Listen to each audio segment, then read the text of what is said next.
بسم اللہ الرحمن الرحیم۔ ناظرین، بدر کے بعد کی جنگی سرگرمیاں، یہ ہے مین ہیڈنگ، اور آج اس کی دوسری قسط ہے اور وی لاگ نمبر ہے 52۔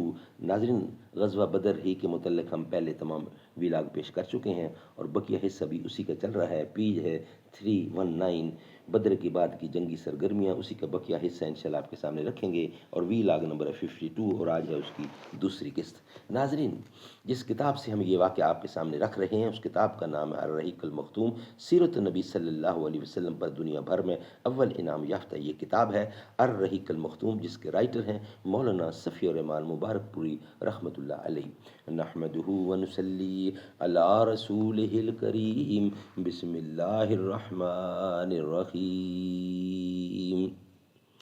ہمیں کم بخت احساس خودی اس در پہ لے بیٹھا، ہم اٹھ جاتے تو وہ پردہ بھی اٹھ جاتا جو حائل تھا۔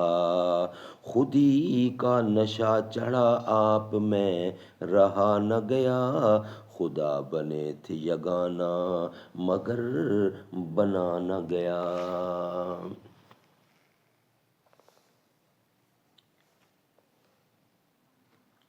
ناظرین، بقیہ حصہ ہے بدر کے بعد کی جنگی سرگرمیوں کا۔ اس طرح مسلمان چاروں طرف سے خطرے میں گھر گئے، لیکن مسلمانوں کے سلسلے میں ہر فریق کا طرز عمل دوسرے سے مختلف تھا۔ ہر فریق نے اپنے حسب حال ایسا طریقہ اپنایا تھا جو اس کے خیال میں اس کی غرض و غائیت کی تکمیل کا کفیل تھا۔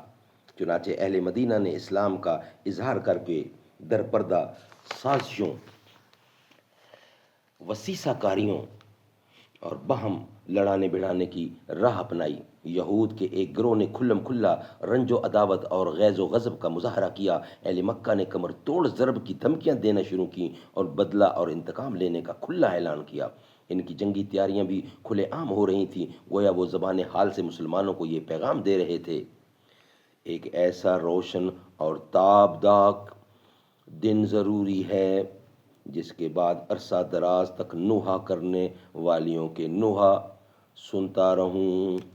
وہ کہتا ہے، وہ ہمیں میسج دے رہے تھے کیا؟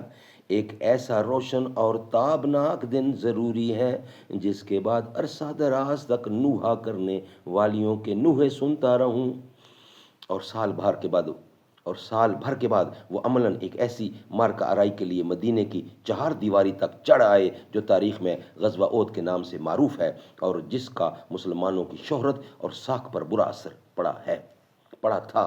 ان خطرات سے نپٹنے کے لیے مسلمانوں نے بڑے اہم اقدامات کیے، جن سے نبی اکرم صلی اللہ علیہ وسلم کی قائدانہ عبقریت کا پتہ چلتا ہے، اور یہ واضح ہوتا ہے کہ مدینے کی قیادت گرد و پیش کے ان خطرات کے سلسلے میں کس قدر بیدار تھی اور ان سے نپٹنے کے لیے کتنے جامع منصوبے رکھتی تھی۔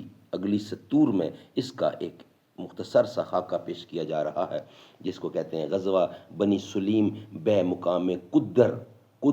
یہ انشاءاللہ ہمارا نیکسٹ ویلاگ ہوگا۔ یہ ویلاگ ہمارا یہاں ہی کمپلیٹ ہوتا ہے۔ مہراج پر نبی کو رب نے بلا لیا ہے، اور لامقام اپنا جلوہ دکھا دیا ہے۔ حیران ہیں ابھی تک گردوں سفر و منزل، قوسین کی حدوں سے زیادہ قریب جلوہ۔ وہ نور رب سے مل کر مکے میں آ گیا ہے، ملک دنا کے مالک نے تم ہی کو چن لیا ہے۔ پرواز جن کی اعلیٰ سدرا پہ رک گئے ہیں، تم پوچھتے ہو دل بھر کیسے گیا ہے اوپر۔ جبریل کیسے جائیں آقا کا راستہ ہے، ہم سوچتے ہیں واپس کیسے وہ آ گیا ہے۔ معراج پر نبی کو، مہراج پر نبی کو رب نے بلا لیا ہے۔